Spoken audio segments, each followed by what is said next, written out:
책을 통해 정치인의 삶과 발자취를 이야기하는 시간 오유경의 인생 책방. 오늘 함께할 주인공은요. 30년 공직 생활을 하는 동안 행정 전문가로 아주 정평이 난 분입니다. 더불어민주당의 중진 의원 이계호 의원 모셨습니다. 어서 오십시오. 반갑습니다. 안녕하세요. 네, 감사합니다. 어서 오십시오. 반갑습니다. 네.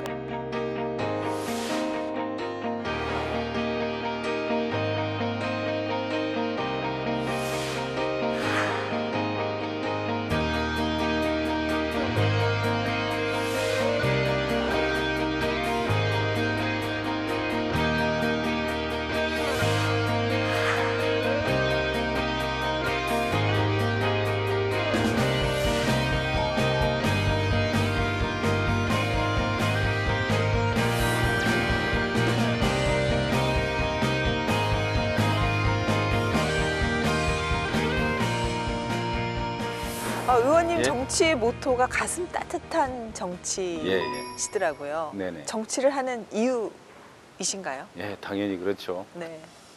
저는 이제 방금 말씀하신 대로 오랫동안 행정을 했던 경력을 가지고 있습니다만 네. 늘 아쉬운 것은 정말 어렵고 힘들고 또 이 고단한 그런 우리 국민들이 있잖아요. 네. 그분들에게 유안이 되고 힘이 되는 일, 그게 이제 행정만으로는 부족하죠. 그래서 그분들의 그 아픈 눈물을 닦아줄 수 있는 유일한 길, 그건 바로 정치라고 생각을 했습니다. 그래서 정치 모토를 힘든 국민들과 함께하는 가슴 따뜻한 정치. 그 뒤에도 또 있어요. 다 함께 잘 사는 세상입니다. 다 함께 잘 사는 네. 세상. 제가 늘 그걸 지금 초선 때부터 삼선인 지금까지 변함없는 정치 모토로 그렇게 삼고 있습니다. 진짜 인생 경력이 대단하신 게 30년을 공직 생활을 하시고 그 뒤로 이제 의원 선수가 3수시면은 이제 중견이시잖아요. 정치인으로서도 충분한 경력을 쌓으셨는데 예. 이제는 좀 비교해도 되실 것 같아요. 공직 생활과 정치 생활 어떻게 두 다르셨어요? 가지가 우선 똑같이 네. 다수 공중 국민들의 이익과 권익을 지키는 일이죠. 네.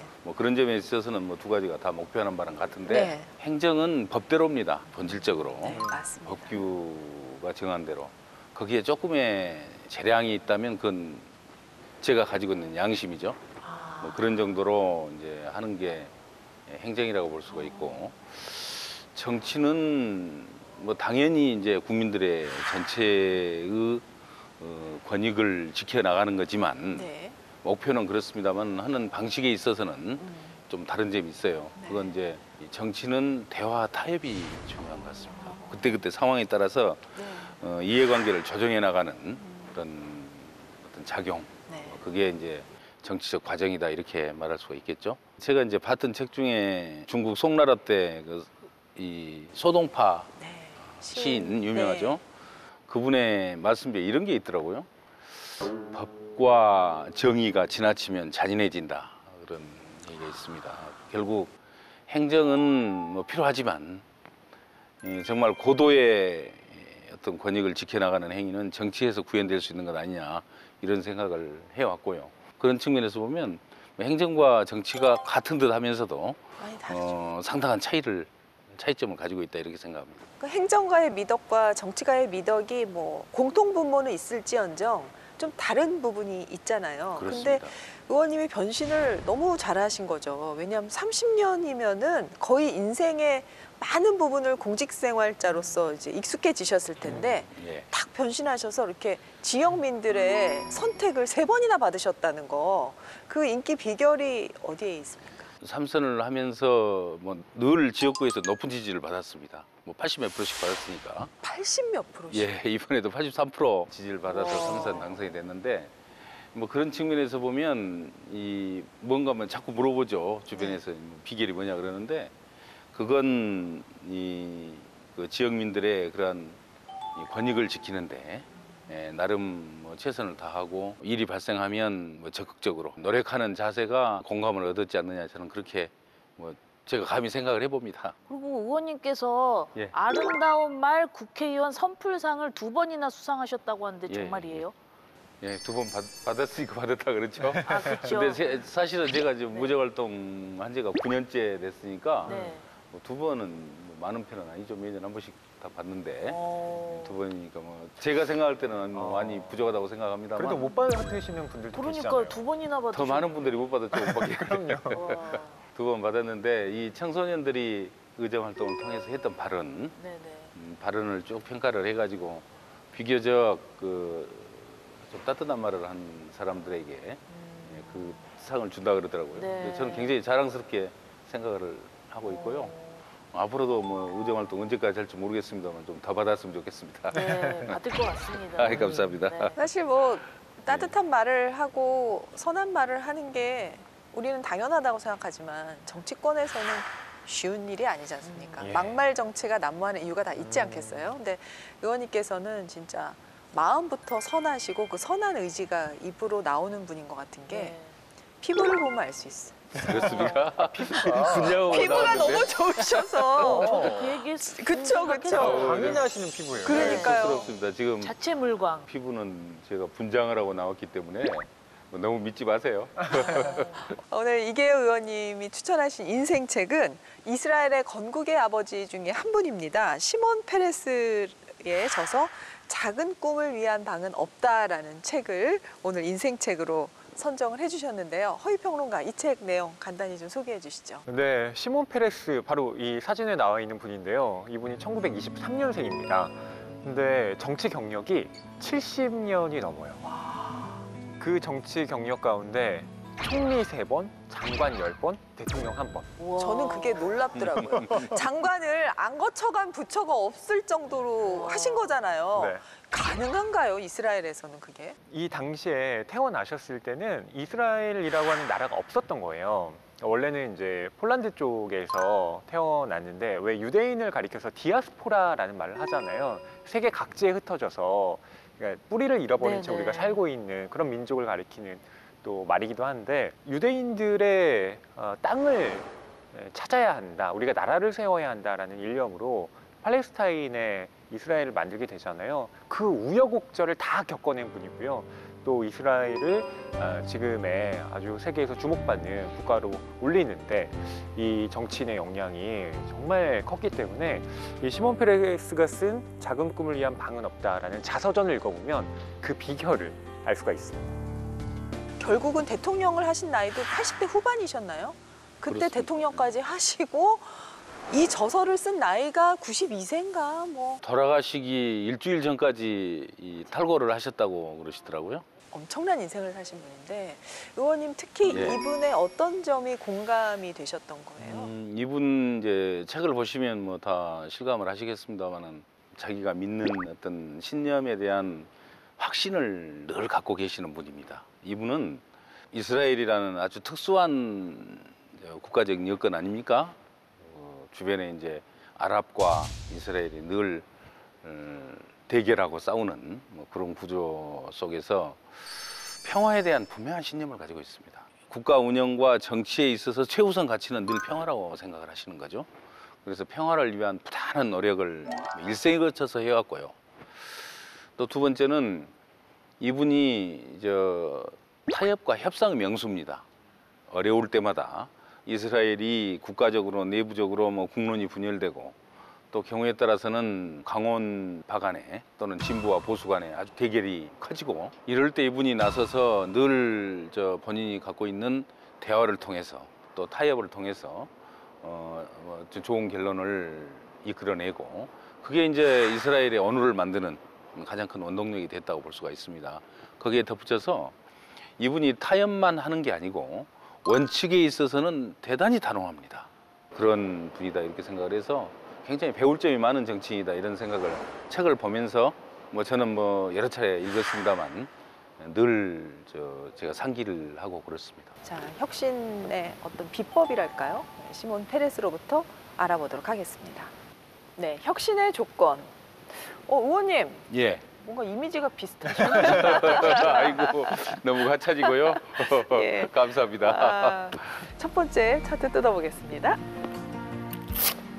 상상하라. 혁신의 조건이 첫 번째가 상상하라예요? 이 책을 번역한 역자가 윤종록이라고 되어 있는데요. 이게 누구인지 소개를 해드리면 저 상상하라와 어떻게 연관되는지 아실 것 같은데 전 미래창조과학부 차관입니다. 네. 기억납니다. 박근혜 정부 시절 그렇습니다. 예, 네.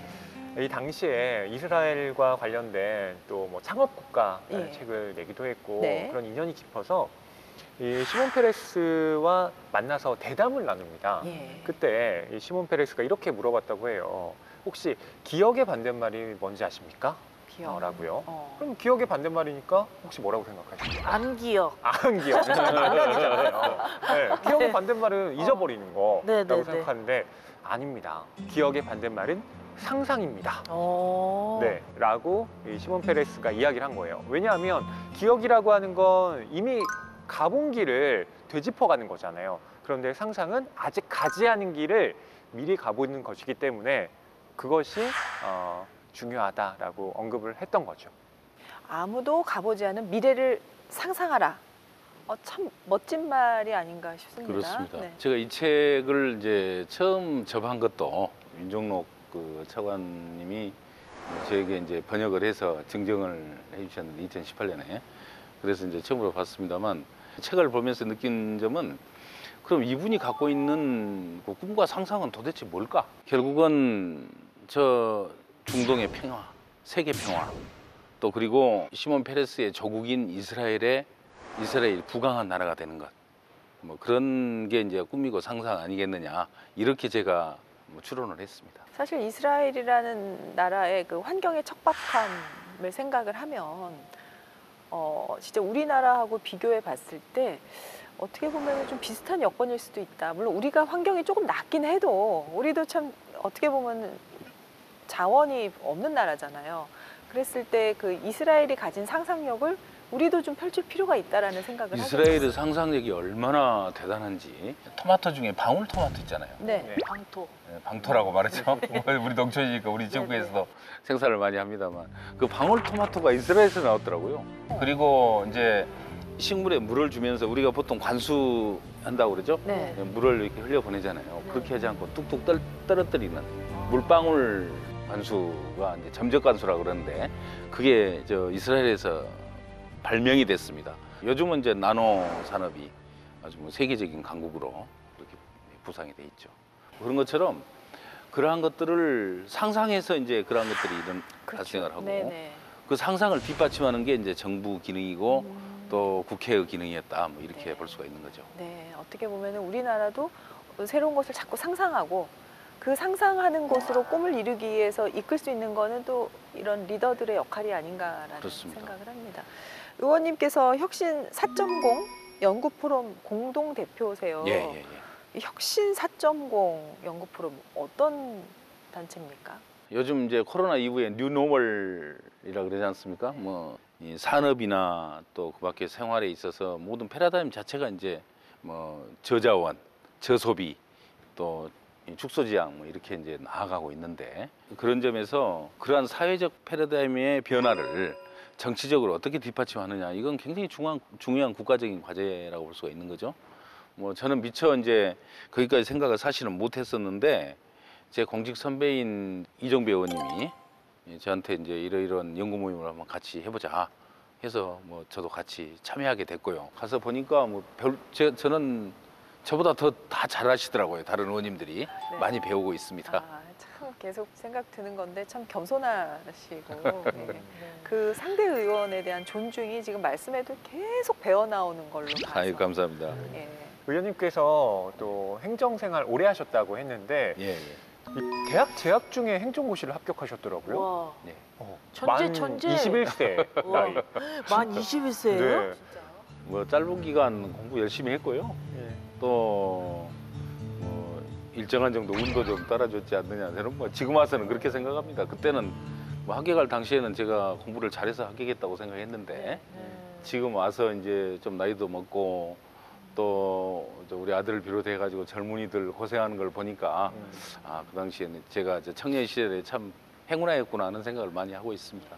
어쨌든 뭐 합격했으니까 열심히 공직에 이제 들어와서 입문해서 뭐 일은 부지런히 했습니다. 그러니까 얼마나 부지런히 일을 하셨냐면 네. 당시 어린 아들이 너무 아빠가 일을 열심히 해가지고 울었다는 얘기가 있던데.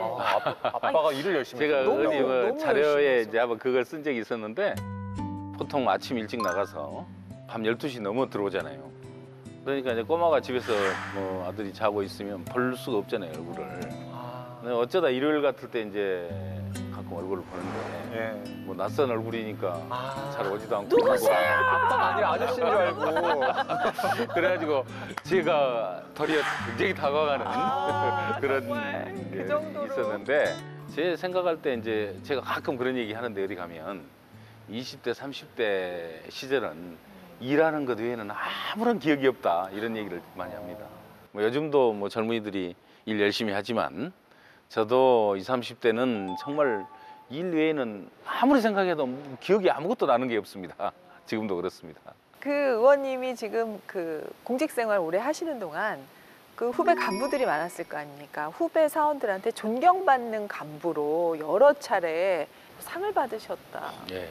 그렇게 또 들었어요. 제가 전남도청에 국장을 할 때 나이는 40대 초반 때인데 그 당시에 이제 뭐 직원들이 가장 본받을 만한 네, 상사를 네. 뽑았는데 뭐 그 당시에 뭐 제 국장들이 꽤 여러 명이었는데 제가 90% 정도 득표를 해서 우와, 하여튼 득표에는 예, 많으시군요. 제가 표는 잘했습니다.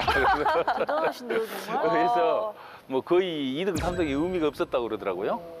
예, 그럴 정도로 이제 직원들한테 이제 좋은 평가를 받았었는데 그게 왜 그랬을까 하고 네. 지금 뭐 생각을 해보면 무슨 일이 닥치면 사양하지 않고 열심히 했던 네. 것이 뭐 첫째일 거고 거의 대부분이 저와 같이 근무하는 제 동료들이 저보다 나이 적은 분이 안 계셨어요. 상사도 그렇지만은 부하들도.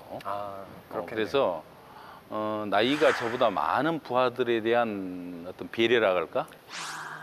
그게 몸에 처음부터 익숙하셨고. 인생의 선배로서 대접 뭐 이러한 것들을 오랫동안 이제 쌓여오다 보니까 비교적 같이 조직에 이제 활동을 하는 우리 동료 공직자들이 그걸 좋게 평가하고 높이 평가를 했던 것 같습니다. 지금 생각해 보면 그게 비결 아니냐 이렇게 생각합니다. 겸손과 배려였군요. 의원님은 사실 뵈니까 뭐 정치 인생도 궁금하지만 진짜 젊은 사람들의 멘토로 뭔가 여쭤보고 싶은 그런 인생을 살아오신 것 같은데요. 아이고 감사합니다. 꾸준함 가운데서도 막 힘드시고 어려움도 많으셨을 거 아니에요. 예, 스스로 어떻게 힐링하고 어떻게 정화하고 어떻게 가다듬으셨을까? 저는 그게 궁금한데요. 제가 거의 아까 말씀드렸듯이 20대, 30대는 일에는 뭐 한 게 없고요. 오직 일하고 집에서 잠자는 거 외에는 아무리 생각해도 못 찾아내겠고 네, 40대 이후에 이제 조금씩 건강도 챙겨야 되고. 챙겨야 될 상황이 네. 되고 또 이제 40대에는 이제 제가 이제 국장직위였어요. 중앙부처에서도 그렇고 전남도에 네. 있을 때도 국장을 했기 때문에 네. 이 시간이 생기면 제가 뭐 학창 시절부터 즐겨 찾았던 산을 다녔습니다. 등산. 그래서 등산은 제 유일한 취미고 특기고 또 뭐 그렇게 표현할 수 있고요. 뭐 등산에 가던 책도 내고 그랬습니다만. 아, 그 정도로. 예, 그래서 정치를 하기 전까지는 틈이 나면 지리산은 뭐 구석구석 제가 거의 안 가본 곳이 골짜기가 없을 만큼 자연인이다 수준으로 다 다니셨어요. 자연인이라는 거기서 살지만 뭐 살질 안 했으니까 뭐 그 네, 정도는 네, 아니고요. 네. 아주 지리산에 대해서는 제 스스로 제가 지리산에 대해서는 뭐 거의 박사다 뭐 이렇게 할 지리산 만큼 타잔 정도로 그러니까요. 다녔고요. 지리산 또- 투어 한번 해주세요, 의원님. 나중에. 그러겠습니다. 요즘은 이제 정치하면서는 이제 가끔 시간이 나면 전남 담양한평 영광 장성이 제 지역구지 않습니까? 그래서 지역구하고 가까운 호남정맥 봉우리별로 올라가기 해서 목표를 정해놓고 2000년대부터 꾸준히 틈만 나면 가는데 요즘은 이제 제 지역구에 청년들하고 같이 다닙니다. 호남정맥 봉우리를 100개를 선정해서 한번 싹 가보자 해서 이제 최근에 마쳤습니다. 진짜요? 100개를 다 올라가셨어요? 우와.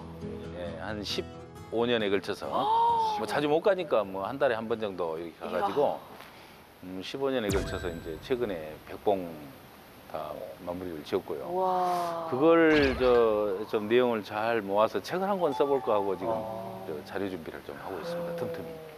네, 의원님 딱 보시기에도 건강해 보이시고 혈색이 좋으신데 그 비결이 바로 거기에 있었군요. 산은 제가 뭐 어디에도 빠지지 않는 마니아다 이렇게 늘 생각합니다. 인자한 사람은 산을 좋아한다고 공자님 그러셨습니다. 아이고 잘하시네요. 자, 혁신의 조건 두 번째 차트 쓰다봅니다. 혁신의 조건 불가능은 없다. 나폴레옹입니까? 그런 정신으로 시몬 그런 정신으로. 페레스가 네. 살았더라고요. 아까 의원님께서 시몬 페레스가 정치적인 영향을 발휘하는 데 있어서 뭐 협상과 타협도 잘했지만 또 원칙을 지켜야 하는 경우에는 반드시 그것을 관철시켰다 이렇게 표현을 해주셨는데요. 어떤 게 있냐면 가령 이스라엘이 이제 건국되고 나서 우리가 무엇으로 경제 성장을 해야 되는가 이런 고민이 많았잖아요. 그때 시몬 페레스가 주장한 것 중에 하나가 항공산업이었습니다. 근데 사막에 헤어진 나라에서 뭐 아무것도 없는데. 그러니까 그때 우리 막 사람들 자전거도 못 오고 만든다 이런 예. 반론에 막 자전거도 못 부딪히고. 만드는데. 네. 근데 이 시몬 페레스는 항공산업이라고 하는 것이 앞으로 우리 미래의 먹거리고 또 동시에 우리는 언제나 아랍과의 긴장 상태에 처해 있기 때문에 이것이 국가의 안보에도 큰 도움이 된다라는 생각으로 이걸 끝까지 밀어붙인 거예요. 결국에 정말 이스라엘의 경제 성장을 이끄는데 이 항공산업이 주요한 역할을 했고요. 야, 그건 엄청난 상상인데요. 지금 당장 생각하면 불가능하지만 먼 미래를 내다본 해안이라고 할 수 있는 건데 의원님께서도 이제 정치권에 있다 보면 예. 모든 과정이 뭐 민주적인 다수결에 따라 이루어지기도 하지만 어떨 때는 반대를 무릅쓰고 추진해야 되는 일이 있을 거 아니에요. 그런데 반대에 부딪혔다. 자, 의원님 어떻게 돌파하고 어떻게 설득하십니까? 뭐 페레스 사례에서도 뭐 우리가 확인을 할 수가 있습니다만은 네. 이 반대를 하는 분들에 대해서는 설득밖에는 없죠. 유일한 방법은 다만 그 설득을 네. 어떤 방식으로 해 나가느냐. 그건 이제 정치적 기술이라고 생각을 합니다. 네, 네. 페레스는 본인이 옳다는 것을 입증을 하기 위해서 노력을 합니다. 아, 예를 들어서 그 책에도 나옵니다만은 디모나 그 공원에 원자로를 도입을 해요. 60년대. 네. 그 당시 원자로를 도입한다는 게 뭐 거의 상상도 못할 일이죠. 찬성하는 사람은 그 당시 수상이었던 벵구리온과 페레스밖에 없었어요. 아, 프랑스에서 원자로를 들어옵니다. 나머지는 다 반대. 다 반대합니다. 그런데 본인이 이제 그걸 설득을 해 나가는 과정이 필요하잖아요. 그러기 위해서 핵 물리학에 대해서 본인이 공부를 합니다. 핵 물리학을 하는 이제 학생들을 프랑스로 이제 파견을 보내는데 거기 자기가 따라가요. 그래서 어떻게 보면 기초가 없는 분이잖아요. 그럼에도 불구하고 밤새워서 공부해서 사실상의 핵 물리학자가 돼서 돌아옵니다. 그래서 그 실력을 가지고 이제 설득을 본인이 알아야 남을 설득할 알아야 수 설득이 있으니까. 되니까. 그래서 그러한 집요한 노력, 끈질긴 설득 이게 말하자면 뭐 그 반대를 해결하는 어떻게 보면 유일무이한 방법인데 저도 뭐 페레스 같은 그러한 정책 기술은 뭐 갖지 못했죠. 저도 책을 보면서 앞으로 배워야 되겠다. 뭐 저도 그렇게 해야 되겠다 이렇게 네. 다짐을 하고 냈습니다. 사실 이제 정치인은 그런 페레스 같은 용기를 또 낼 수 있을지도 몰라요. 근데 공무원을 하면서는 남들이 불가능하다고 할 때 이렇게 이거 합시다 하기가 좀 쉽지 않죠. 아까 말씀하신 대로 재량을 그렇죠. 한다는 게 예. 어려우니까. 굉장히 어려운 일이고요. 예. 공직에서 큰 용기를 보이는 것은 만용이 될 수도 있습니다. 아까 제가 말씀드렸듯이 네. 공직이 법대로와 또 뭐 유일하게 펼칠 수 있는 어떤 그 재량은 본인의 양심이기 때문에 그런 측면에서 보면 공직에서 큰 용기를 가지고 뭔가를 해낸다는 것 이건 사실상 쉽지 않은 일이라고 생각합니다. 우리가 이스라엘처럼 좀 발전을 하기 위해서는 사실 여러 가지 또 시도를 해야 되잖아요. 특히 젊은이들에게 그런 기회가 필요할 텐데 근데 우리나라는 좀 실패에 지나치게 좀 비판적이지 않나라는 생각이 들 때도 있어요. 의원님께서는 좀 이런 실패를 허용하는 것에 대해서 그리고 뭔가 도전하는 것에 대해서 어떻게 좀 견해를 갖고 계신지 궁금해요. 1976년에 7월에 이제 엔테베 작전을 통해서 그 주변의 숱한 반대에도 불구하고 페레스가 국방부 장관을 했는데 작전을 주장해서 이제 그 성공을 시킵니다. 그래서 이제 인지를 구출을 했는데 1979년에 주 이란 미국 대사관에 이제 이란 그 대학생 청년들이 난입을 해서 약 70여 명의 미국 애교관들을 인질로 예. 삼아가지고 억류한. 그때 이제 미국에 대해서 뭐 여러 가지 이제 국가적인 요구를 합니다. 네. 그때 이제 대통령이 미국의 카터 대통령이었거든요. 그 시몬 페레스가 미국 방문을 했는데 그때가 이제 80년 정도 되는데 그때 시몬 페레스를 따로 좀 잠깐 보자고 해서 좋은 경험담을 얘기를 해달라고 얘기합니다. 그러니까 이제 시몬 페레스가 경험담을 이제 쭉 설명을 하고 결론을 내리면서 이렇게 얘기를 해요. 지미 카터 대통령에게 완벽한 작전은 없습니다. 어떤 경우든지 완벽할 수는 없습니다. 다만 위험을 감수할 수 있는 용기가 필요합니다. 그렇게 얘기를 합니다. 결국은 그 완벽한 작전이 이루어질 수 있는 여러 가지 여건이 맞춰지고 또 어느 상당 부분은 행운도 따라야 된다는 거예요. 맞아요. 그래서 우리가 그런 점을 보면 운이 없었냐, 운이 있었냐가 행운을 갖고 있었냐, 그렇지 못했냐가 그 사람의 능력을 판단하고 역량을 판단하고 또 그분의 그 어떤 그 실력을 판단하는 기준이 돼서는 안 되잖아요. 그건 객관적이지 못한 거 아니겠습니까? 그런 측면에서 보면 시몬 페레스가 분명히 얘기를 합니다. 책에서도 작전의 실패에 대해서 관대해질 때 그 나라는 부강한 나라죠. 그런 측면에서 우리 젊은이들이 뭔가 도전을 하고 또 그러면서 도전을 성공할 수도 있고 실패할 수도 있잖아요. 그렇지만 그 실패에 대해서 우리가 따뜻한 눈으로 바라보고 또 그 실패를 다시 도약하는 정말 그 패자부활전을 가질 수 있는 그런 사회 체제가 구축되는 것, 이게 대한민국이 부강한 나라가 되는 길이다, 이렇게 저는 생각을 했습니다. 이제 의원님의 더 솔직한 답변을 듣고 싶어서 제가 준비한 시간이 있는데요. 예, 예. 당연하지 게임 시간입니다, 의원님. 제가 질문하는 것에 맞다고 생각하시면 당연하지를 외쳐주시고 예. 아니라고 생각하시면 아니거든 하고 외쳐주시면 됩니다. 아니거든. 네, 좋습니다. 잘하신다. 잘하셨습니다. 자, 그럼 첫 번째 질문 예, 드릴게요.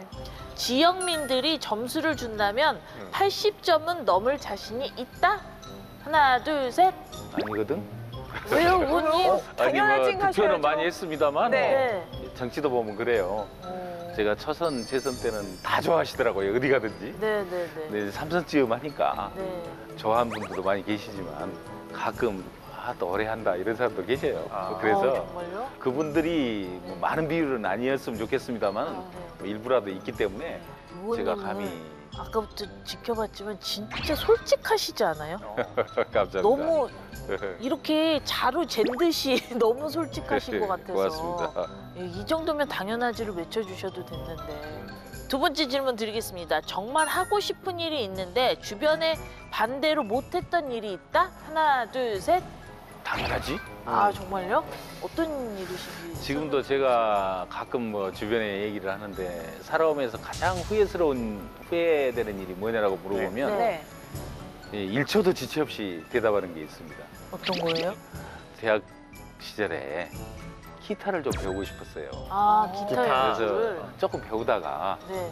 고시원 본다고 못했습니다. 아. 근데 그 후로 시간이 없어 지금까지 못하고 있어가지고. 아니 고시를 한두 번 떨어지셨으면 기타 잘 치실 텐데 너무 한 번에 붙으셔가지고. 근데 한 번에 뭐 돼버렸기 때문에 예, 그래서 기타를 치지 못한 것, 그건 아마 제가 결국 해결할 수 없는 제 숙제일 것 같아요. 세 번째 질문 드리겠습니다.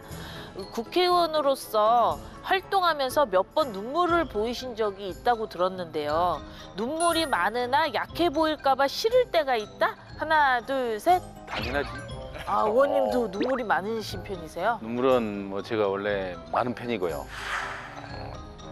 어렵고 힘든 거 보면 이제 견디지 못하는데 그렇다고 뭐 어디 가서 질질 짤 수는 없잖아요. 그래서 굉장히 제 자신을 막 독려를 해서 야, 이 눈물 보이면 안 된다 하면서 제 자신을 억누르고 뭐 그럴 때 여러 번 있습니다. 자주 있습니다. 이런 이모티콘 생각나는데 의원님 배워야 되겠는데.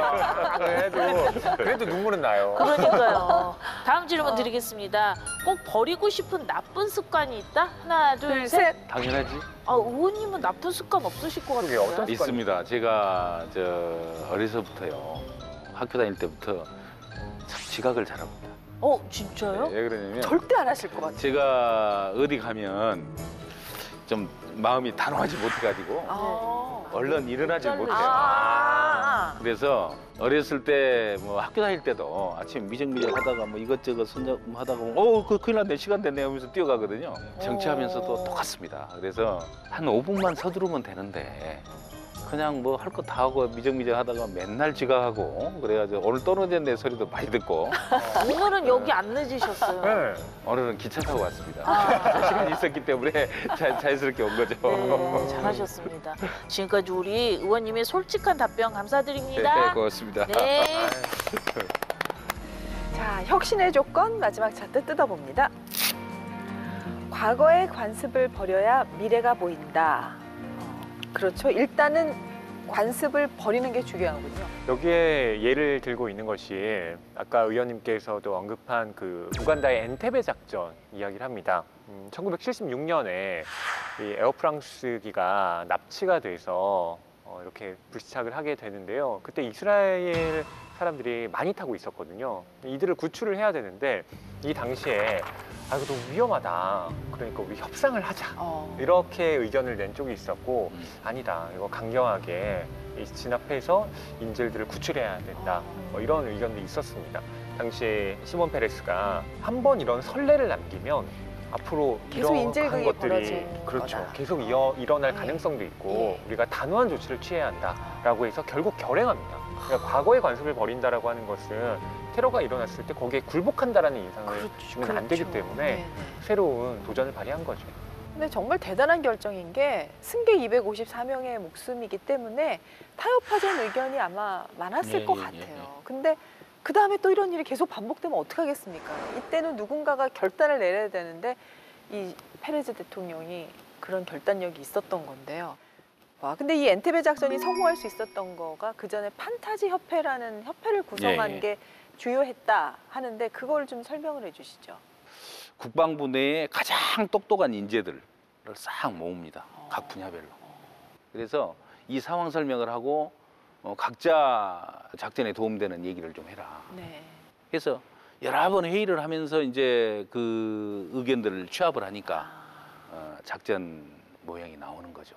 판타지 협회는 이제 엘리트들의 그 집합체다 해서 이제 판타지 협회라는 나름대로 자기들끼리 이제 이름을 붙여가지고 이제 모임을 갖는 거죠. 이제 엔테베 작전이 성공한 이유는 저는 이제 두 가지로 요약해서 판단을 했습니다. 첫째는 이 원칙에 대한 믿음.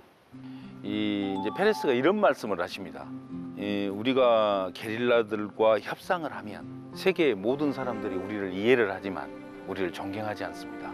다만 게릴라들과 협상하지 않고 작전을 수행하면 아무도 우리를 이해하지 않지만 우리를 존경하게 됩니다. 그러니까 위험하지만 존경받는 길을 택하는 것, 그것이 원칙인 거죠. 그래서 그 작전을 하기로 이제 결정을 하고요. 어떻게 그럼 작전을 할 것이냐. 그래서 이디 아민이라는 좀 상당히 뭐 폭군 가까운 그런 그 당시 이제 우간다 대통령이었는데 우간다 대통령을 비롯해서 우간다는 게릴라 편입니다. 그래서 실제로 우간다 병력이 60명이 거기에 같이 참여를 해요. 게릴라들하고 같이. 근데 마침 이제 그때 우간다 대통령 이디 아민이 해외 출장을 갔어요. 그런데 이디 아민이 급거 귀국을 한 것처럼 위장을 해서 갑자기 나타납니다. 공항에.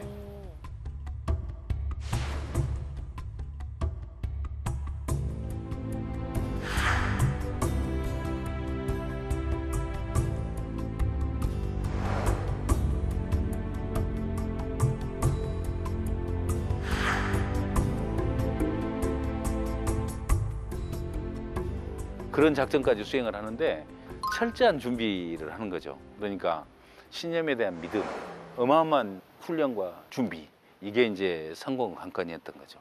그 대표적인 게 이제 방금 말씀하셨던 판타지 협회가 이제 그 준비 과정의 일환이다 이렇게 말씀드릴 수가 있겠습니다. 의원님 이 책에서 특별히 의원님 줄쳐서 읽은 구절 있으신가요? 너무 많았고요. 네. 이 구절이 저는 굉장히 가슴에 와닿았습니다. 한 두 개만 설명을 하면요. 이 진정한 리더십, 멀리 내다보는 안목과 전략도 필수지만 임무를 수행하는 모든 과정에서 세부 사항을 하나하나 정확하게 아는 지식까지 갖추어져야 발휘될 수 있다. 그러니까 우리가 흔히 리더십이라고 말할 때는 이 안목과 전략을 꼽죠. 근데 거기에 덧붙여서 실력이 있어야 됩니다. 말하자면 어떤 사안에 대해서 어느 누구보다도 리더가 잘 알고 네. 그걸 이해할 수 있어야 진정한 리더십이 발휘된다 이런 말씀을 하셔서 저는 네. 그 실력까지 강조한 건 처음 봤습니다. 아. 리더십에 여러 뭐 우리가 그렇죠. 리더십학 예, 예. 같은 거 공부해 보면 네네. 리더십에 필요한 자질과 덕목 중에 실력이라는 게 있습니다. 지식을 갖춰야 된다 이런 말씀이 있고요. 네. 또 평화에 대해서 이런 얘기를 하셨더라고요. 나는 평화는 가능할 뿐만 아니라 불가피한 것이라고 믿는다. 내가 가진 낙천주의는 단기간 내 성품이나 정체성 때문에 생긴 것이 아니라 역사에 기인하는 것이기도 하다. 낙천주의가 얼마나 인류를 놀라게 했는지 이것은 살펴보면 알 수 있다. 낙천주의 덕분에 얼마나 많은 꿈이 이루어졌고 꿈을 훨씬 넘어선 현실에 도달했는지 알아야 한다. 이런 규절이 있습니다. 그러니까 우리가 희망이라는 이름으로 말을 하는 낙천주의, 그 희망을 버려서는 인류 미래가 있을 수가 없다. 뭐 그런 취지의 말씀을 하셨는데 다른 부분에도 뭐 좋은 아주 뭐 거의 뭐 저 바이블 같은 명구들이 많습니다만 제가 2개를 꼽았습니다. 위대한 말씀인 것 같은 게 예, 그 예. 척박한 이스라엘 땅이 이렇게 부강한 국가로 단단히 그 자위를 하고 있는 지금 국가지 않습니까? 천연자원이 없는 우리 이스라엘에서 예. 과학 기술과 상상력만이 대신할 수 있다. 이런 말씀도 아주 뭐 가슴에 와닿는 명구입니다. 저희도 어떤 미래에 대한 어떤 낙천주의, 희망, 이 소중함을 오늘 이 자리에서 더 깊이 네. 깨닫게 되는 것 같고요. 의원님 이 책을 어떤 분들에게 좀 소개하고 싶으세요? 당연히 청년들에게 청년들이 꼭 좀 많이 읽었으면 좋겠고요. 청년들은 정말 꿈과 상상력과 희망은 네. 청년이 가질 수 있는 최고 무기입니다. 네. 그래서 그 본인들이 가질 수 있는 그 상상력이라는 게 얼마나 위대한 힘인지 네. 이 책을 읽어보면 청년들이 실감할 수 있을 것이다 이렇게 저는 자신을 합니다. 진영 씨, 우리 의원님 만나 뵌 소감 어때요? 의원님이 등산 좋아하신다고 하시니까 생각나는 게 국회에 흔들바위. 아, 설악산 흔들바위요? 절대 흔들리지 않아. 굴러떨어지지 않아. 늘 네. 그 자리에 그렇게 계실 것 같은 든든함이 느껴지시더라고요. 네. 앞으로 응원하겠습니다, 의원님. 아이, 감사합니다. 네. 예, 허위평론가 이 책 한 줄 평 부탁드립니다. 네, 이렇게 하겠습니다. 이봐, 그거 해봤어? 이거 해봤어? 어디서 많이 예, 들어보셨죠? 정재영 회장의 네. 말씀이시죠? 근데 이게 뒤에 에릭 슈미트가 이 책에 대해서 추천사를 썼는데요. 네. 해보지 않으면 알 수 없다는 것, 이것이 바로 그가 보여준 진정한 리더십이었다라고 쓰고 있습니다. 네. 그래서 이렇게 한 줄 평 해봤어요. 네. 의원님 이제 시청자분들에게 전하고 싶은 메시지 있으면 해주세요. 예, 요즘 국민들의 삶이 정말 팍팍합니다. 언제 우리 국민들이 편하고 행복만 있을 때가 있었겠습니까마는 요즘 더 힘든 것 같습니다. 우리 국민들의 고난을 덜어줄 수 있는 것은 결국은 정치권입니다. 정치권이 여야가 합심해서 우리 국민들과 함께하도록 노력을 해나가겠습니다. 국민 여러분들께서도 많은 관심 가지시고 또 동참해 주실 것을 부탁드립니다. 아, 의원님 오늘 함께 하면서 진짜 뭐 성숙한 어른을 뵌 느낌이었어요. 항상 위안받고 또 격려받고 싶은 어른으로 이 자리에 있어 주신 것도 참 감사합니다. 네, 고맙습니다. 이 시몬 페레즈 대통령처럼 정말 오랫동안 정치에서 좋은 역할을 해주시기를 바라겠습니다. 감사합니다. 함께해 주셔서 감사합니다. 감사합니다. 고맙습니다. 네, 오유경의 인생 책방 시몬 페레즈의 작은 꿈을 위한 방은 없다. 저는 이 책을 참 특별하게 기억하게 될 것 같아요. 오유경의 인생 책방의 마지막 책이 이 책이 됐기 때문인데 허위평론가 그동안 정말 저하고 궁합을 맞춰서 네. 너무 방송 잘 이끌어 주셨는데 예, 우리 시청자분들께 좀 끝인사 하시죠. 예, 제가 오유경의 인생 책방 1회부터 지금까지 오유경 아나운서와 또 우리 권진영님과 함께 했는데요. 제가 싱글이다가 이 방송을 또 하는 동안에 결혼도 하고 또 아이 아빠도 됐습니다. 네네. 저한테는 정말 뜻깊은 방송이었고요. 그간 함께 해서 영광이었습니다. 네. 그리고 권진영 씨가 계속 인생 책방 지킬 거잖아요. 네, 우리한테 해주고 싶은 말이 있어요. 이제 우리 오유경 아나운서와 허위평론가를 못 보게 되는 게 제일 아쉽고 네. 하지만 우리 뭐 다른 데서도 또 만날 수 있으니까 제가 대신해서 이 자리를 든든한 흔들바위처럼 잘 지켜보도록 하겠습니다. 네, 우리 권진영 씨가 또 새로운 또 멤버들과 함께 네. 좋은 화합 이루기를 바라고요. 그동안 152권의 책, 152명의 정치인을 만난 오유경의 인생책방 오늘로 끝인사드립니다. 앞으로 또 다른 곳에서 여러분 뵙도록 하겠습니다. 건강하시고요. 함께해 주셔서 감사합니다. 안녕히 계십시오.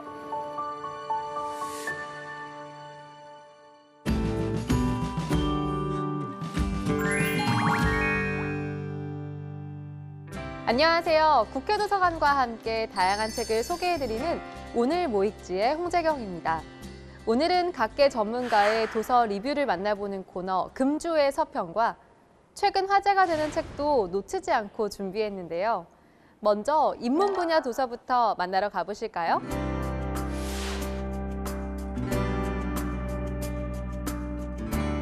첫 번째 책은 이름 없는 여자들, 책갈피를 걸어 나오다입니다. 책은 고전문학과 한국학, 젠더와 감성 연구를 하는 창의 활동가 연세대 국학연구원 최기숙 교수가 찾아낸 조선 여성의 실제 삶과 모습인데요. 누군가의 아내, 누군가의 딸이자 남편의 직위가 자신의 이름을 대신했던 조선시대의 여성들. 남성들이 기록한 그녀들에서 벗어나 조선시대 3천여 편의 문헌 자료를 분석하고 해석하여 소환한 조선시대 양반 여성의 본 모습을 보여줍니다. 조선시대 여성에 대한 모든 것, 이름 없는 여자들, 책갈피를 걸어 나오다입니다. 다음으로 기대의 발견을 소개합니다. 저자인 과학 저널리스트 데이비드 롭스는 책을 통해 최신 심리학의 연구 결과들을 토대로 주장하는 바를 설득력 있게 제시합니다. 어떤 일이 벌어질 것이라고 기대하면 진짜 그 일이 벌어지게 만드는 기대 효과의 엄청난 힘과 치명적인 중요성을 이야기하는데요. 더 건강하게, 더 행복하게, 더 생산적으로 살아가고 싶다면 이 책을 읽어보시는 건 어떨까요? 믿음을 현실로 바꾸는 놀라운 기대의 힘, 기대의 발견입니다. 세 번째로 소개해드릴 책은 메이크업 스토리입니다. 인간은 왜 얼굴에 색을 칠하고 그림을 그리게 되었을까요? 책은 서두에서부터 화장에 관한 근본적인 질문을 던지는데요. 세계적인 메이크업 아티스트, 랑콤의 크리에이티브 디렉터이자 뷰티 멘토로 유명한 리사 엘드리지의 첫 책으로 화장이 어떻게 우리에게 영향을 미쳤는지 서술합니다. 고대에서 현대까지 시대와 국가를 넘나들며 화장과 화장품이 가져온 변화에 대한 탐구이자 기나긴 역사, 메이크업 스토리입니다. 다음은 독서의 길잡이가 되어줄 전문가의 책 리뷰를 만나보는 시간, 금주의 서평입니다. 이번 주에는 어떤 서평이 준비되어 있는지 한번 알아볼까요?